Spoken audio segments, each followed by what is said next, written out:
Sunnah Nabi menganjurkan supaya kita tidak keluar di awal malam. Kudu mangkat. Kita sholat dulu aja, Man. Kali ini saja kita nggak usah sholat.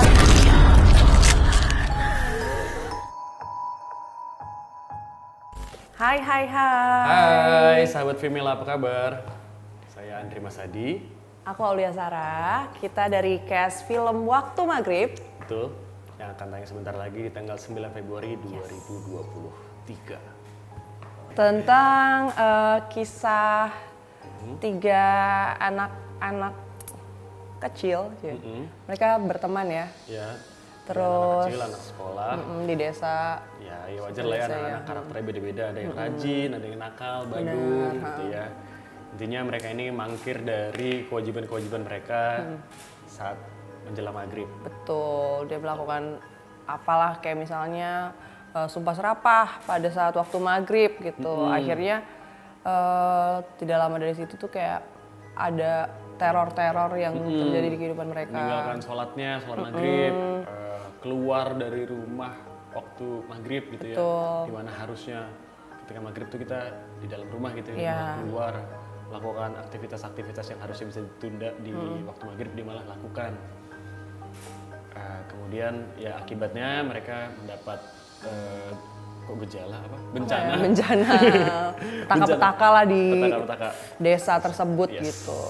Gitu. Kurang lebih itu. Talia, wes Rocky.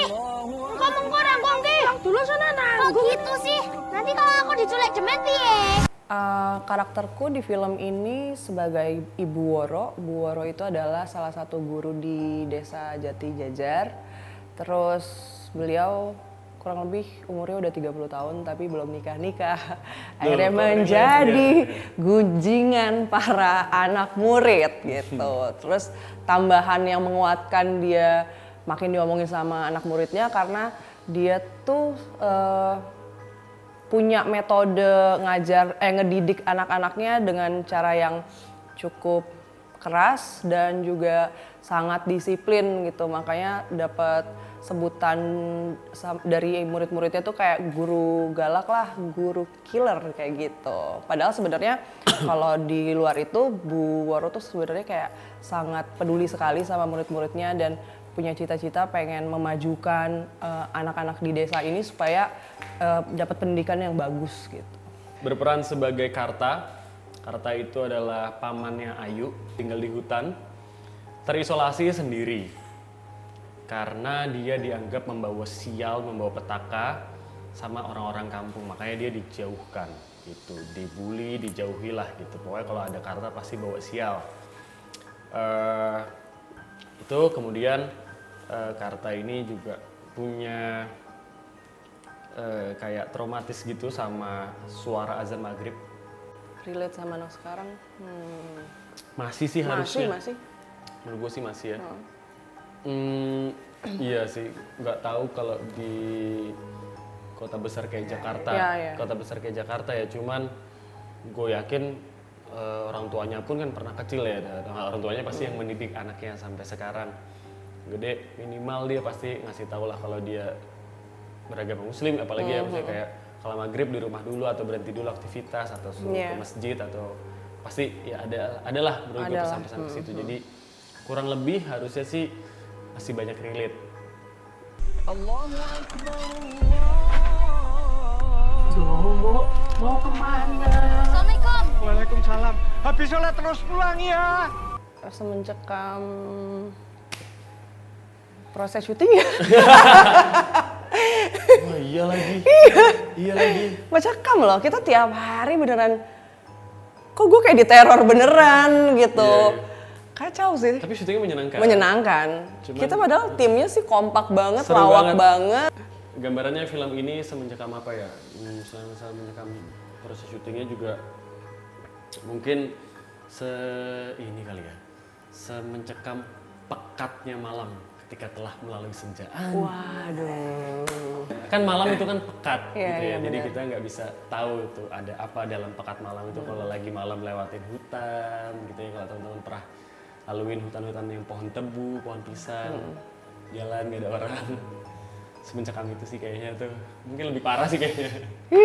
Karena relate untuk kita semua yang untuk kita yang udah dewasa, tapi buat anak-anak juga akan relate sih harusnya. Terus kedua karena proses syutingnya juga horor beneran, nggak dibuat-buat. Yes, banget. Ketiga karena ada kita. Betul, itu juga perlu jadi catatan. Ya karena benar kata Al tadi, relate juga sama kita. Karena menurutku, jujur aku senang sama Mas Tata itu karena dia punya sense sama taste yang menurutku nggak main-main.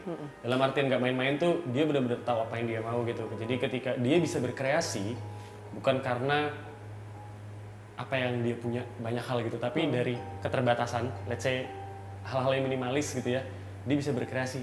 Dan menurutku itu di situ malah luar biasa. Yang sih kan kerasa kalau eksekusi scene tuh terkendala misalnya teknis sesuatu, dia punya solusi-solusi yang snap menurutku kayak wah, nggak ngilangin esensi scene-nya, malah bikin tambah makin bagus.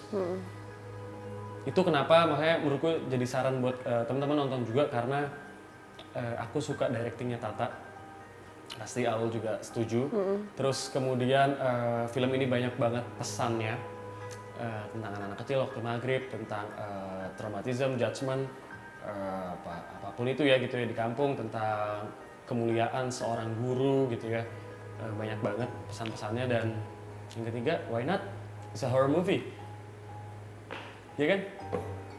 Hai sahabat Vimela, jangan lupa saksikan Waktu Maghrib tanggal 9 Februari di bioskop. Yes. Dugaan Pak Le benar, dia itu jin. Anakku kesurupan. Harap terkutuk. Weh, lu, jangan ganggu.